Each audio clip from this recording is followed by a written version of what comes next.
သူ့ပုံစံအမှန်ပေါ်လာခဲ့တယ်ဟုတ်တယ်ငါနင့်ကိုတေးသေးခြင်းကကြာခဲ့ပြီငါနင့်ကိုမရှိဘူးတဲ့နင်ကအလုံးလောက်ပဲတီးတဲ့ခွေးတကောင်လိုပဲတဲ့ငါနင့်ကိုမုန်းတယ်အားလုံးမင်္ဂလာပါကျွန်တော်ရဲ့ Horror ပိုင်းလေး channel ကနေပြန်လဲကြိုဆိုလိုက်ပါတယ်ဒီဖြစ်ပျက်ကတော့ကျွန်တော်ရဲ့ဖြစ်ရမှန်ဇာတ်လမ်းတစ်ခုပေါ့အဲ့ဒီနေ့ကညဘက်3 နာရီလောက်ဖြစ်မဲ့ထင်တယ်အိမ်မရတာနဲ့ဝရနာမှာစိတ်လေးထွက်တောက်နေခဲ့တယ်ညလည်းနက်နေပြီဆိုတော့တရက်ကလုံးတိတ်ဆိတ်နေခဲ့တယ်ကျွန်တော်အခန်းရဲ့မျက်နှာရှင်းဆိုင်တိုက်ခန်းကလွဲလို့ပေါ့သူတို့ကိုကြည့်ရတာလင်းများချင်းစကားများနေကြတယ်ထင်ပါတယ်ပြဿနာကလည်းကြီးပုံရတယ်တယောက်နဲ့တယောက်အော်ပြောနေကြတယ်အဲ့လိုစကားတွေများနေရင်ကနေယောက်ျားဖြစ်သူကရန်ကိုစိတ်လို့ပြီးမိန်းမကိုတိုက်ပေါ်ကနေပြစ်ချလိုက်တယ်အဲ့လောက်ကြီးထီတော့လုံးဆရာမလို့ဘူးထင်တယ်ပြုတ်ကျသွားတဲ့မိန်းမရဲ့မြေပြင်မှာသွေးရိုင်ထဲမှာလဲနေတယ်သူ့ရဲ့အလောင်းကိုကျွန်တော်လှမ်းမြင်ခဲ့ရတယ်ကျွန်တော်လည်းဟိုဘက်တိုက်ကသူ့ယောက်ျားဖြစ်သူကိုရုတ်တရက်လှမ်းကြည့်လိုက်တယ်တိုက်ဆိုင်ဆိုင်မဲ့သူကလည်းကျွန်တော်ကိုကြည့်နေခဲ့တယ်အဲ့ဒါထူးဆန်းတာကသူ့မျက်နှာနဲ့ကျွန်တော်ကတထရတဲ့တူနေတယ်သူကကျွန်တော်ကိုလှမ်းအော်ပြောနေတယ်ဒါပေမဲ့ဘာမှကောင်းအောင်မကြားခဲ့ရဘူးကျွန်တော်လည်းရန်ကိုလန့်ပြီးနောက်ကိုထိုင်လဲပြစ်လဲသွားတယ်ဒီအချိန်မိန်းမကနိုးလာပြီးတော့ယောက်ျားဘာများဖြစ်တာလဲတဲ့ကျွန်တော်သူ့ကိုပြောပြခဲ့တယ်ငါတို့မျက်နှာရှင်းဆိုင်ခန်းကလေများတွေရန်ဖြစ်ကြတယ်ယောက်ျားကစိတ်လိုပြီးမိန်းမကိုတိုက်ပေါ်ကနေပြစ်ချလိုက်တာငါမြင်လိုက်တယ်လို့ပြောလိုက်တယ်ကျွန်တော်မိန်းမကရန်ကိုဆက်ဆူတာတကယ်လားတဲ့သူသွားကြည့်ဖို့လို့တော့ကျွန်တော်တားခဲ့တယ်သွားမကြည့်နဲ့အဲ့ကောင်ကယူနေလားမသိဘူးငါတို့အခန်းကိုကြည့်ပြီးတခုခုပြောနေတယ်ဆိုပြီးပြောပြခဲ့တယ်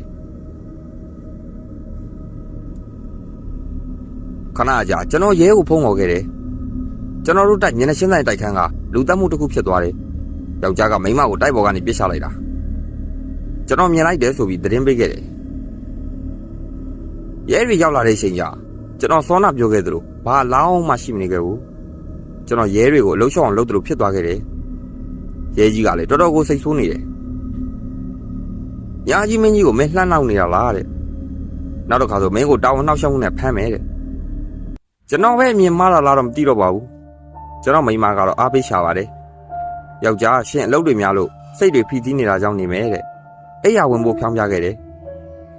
မဟုတ်ဘူးငါသိရှာမြင်ခဲ့တာမင်းကဘာမယုံတာလားအဲ့မိန်းမကိုပြစ်ချလိုက်တာကောသူ့ရိုင်ထဲကလူတွေလောင်းကိုရောငါတွေ့လိုက်တယ်ဆိုပြီးကျွန်တော်တို့စကားဆများခဲ့တယ်ကျွန်တော်မိန်းမကတော့ရှော့ပြောခဲ့ပါတယ်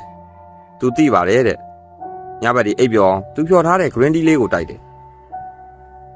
အဲ့ဒါလေးတောက်ပြီးကျွန်တော်လည်းအိပ်ရဝင်ခဲ့တယ်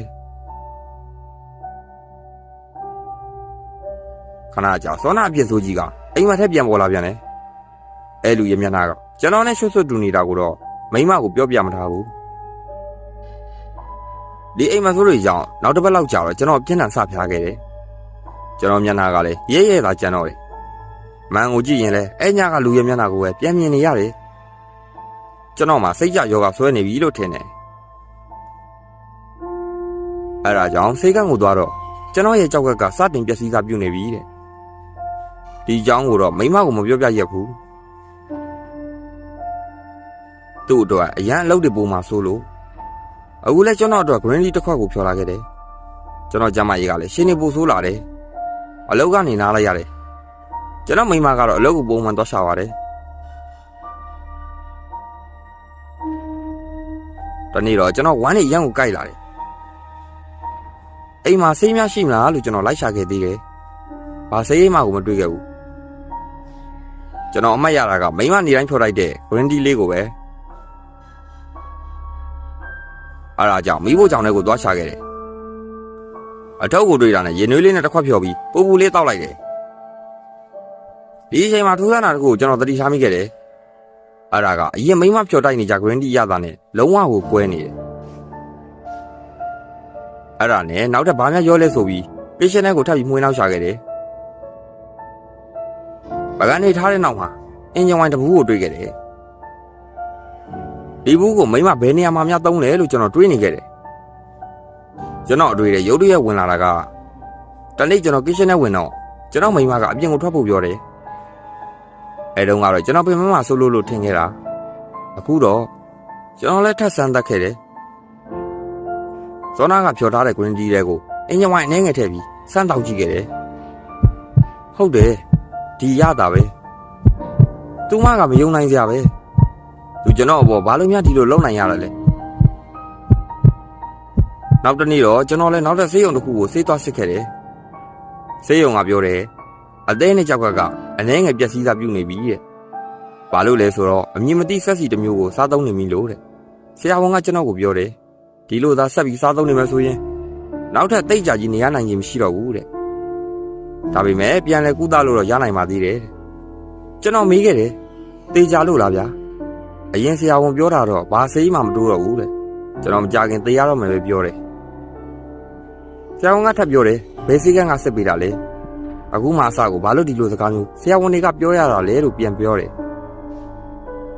ကျွန်တော်သိလိုက်ပြီအဲဆေးကန်းကမိန်းကအလုပ်လုပ်တဲ့ဆေးကန်းပဲလေသူနဲ့ဆရာဝန်နဲ့တိုင်ပင်ထားတာဖြစ်နိုင်တယ်ဒီလိုနဲ့ညဘက်ရောက်တော့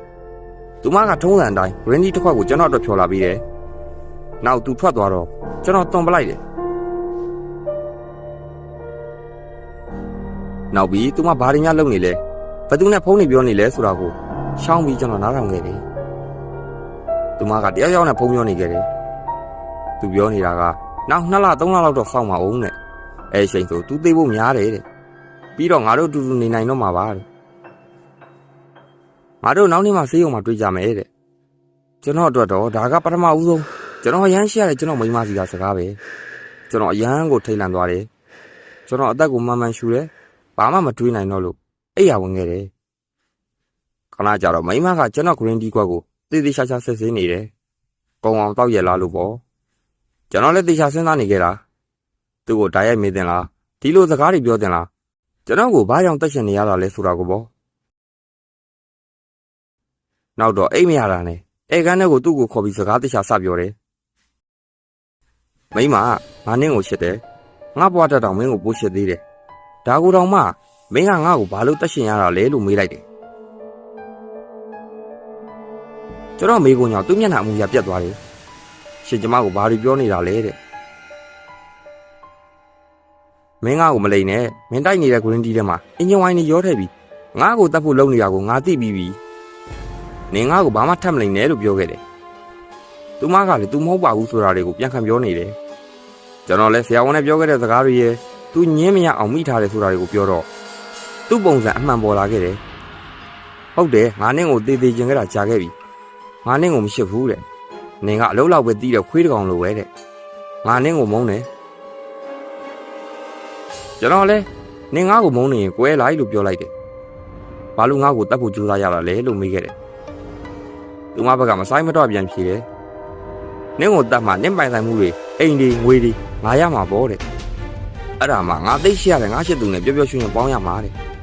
ငါနင့်ကိုမရှိဘူးငါရှစ်တာတခြားတစ်ယောက်ကိုပဲတဲ့ဒီကကြတော့ကျွန်တော်လည်းစိတ်ကိုထိန်းချုပ်မရတော့ဘူးသူ့ရဲ့လေဘင်းကိုဆွဲပြီးပါရိုက်ခဲ့တယ်သူမကလည်းမခံပါဘူးကျွန်တော်ကိုပြန်ရိုက်ခဲ့တယ်ဒီတစ်ခါတော့ကျွန်တော်လည်းသူ့ကိုလေဘင်းကနေကန်မြောက်ပြီးဝရဏာကနေပြစ်ချမိခဲ့တယ်ကျွန်တော်ရဲ့စိတ်တွေထိန်းချုပ်မရခဲ့ဘူးအရာရာဟာနောက်ကျသွားခဲ့ပြီမြေပြင်ကိုကြည့်လိုက်တော့သူမကသူ့ရိုင်ထဲမှာတည်နေခဲ့ပြီကျွန်တော်ဒီဖြစ်ပျက်ကိုမှတ်မိပြီလွန်ခဲ့တဲ့တစ်နှစ်ကကျွန်တော်မြင်ခဲ့ရတဲ့မျက်နှာချင်းဆိုင်တိုက်ခန်းကအဖြစ်အပျက်အဲ့ဒါကကျွန်တော်အနာဂတ်ကိုကြိုးမြင်ခဲ့ရတာလားဆိုတဲ့အတွေးတွေနဲ့မျက်နှာချင်းဆိုင်တိုက်ကိုလှမ်းကြည့်လိုက်တယ်ဟုတ်တယ်ဟိုဘက်တိုက်ကလွန်ခဲ့တဲ့အတိတ်ကကျွန်တော်ပဲကျွန်တော်လည်းသူ့ကြားအောင်လှမ်းအောင်ပြောခဲ့တယ်မင်းကမင်းကိုတတ်တော့မယ်သူ့ကိုအရင်တန်းလို့ပြောခဲ့တယ်တိုင်းနဲ့တိုက်ရားမှာလမ်းရှားနေတော့ကြားရမယ်မထင်ဘူးဩကျွန်တော်နားလည်လိုက်ပြီဒီတန်တရားကြီးကဆက်လည်နေအောင်မှာပါလားဇလန်လေးကတော့ဒီမှာနေပြီးပါပြီသူချင်းမင်းတို့လည်းကိုမိမချင်းတွေကိုတေချာစောင့်ကြည့်ကြပါလို့ပြောရင်းကျွန်တော်ရဲ့ horror story လေးတွေကိုနှစ်သက်ရင်ကျွန်တော် channel လေးကို like and subscribe လုပ်ပြီးတော့ကြပါဦးဗျ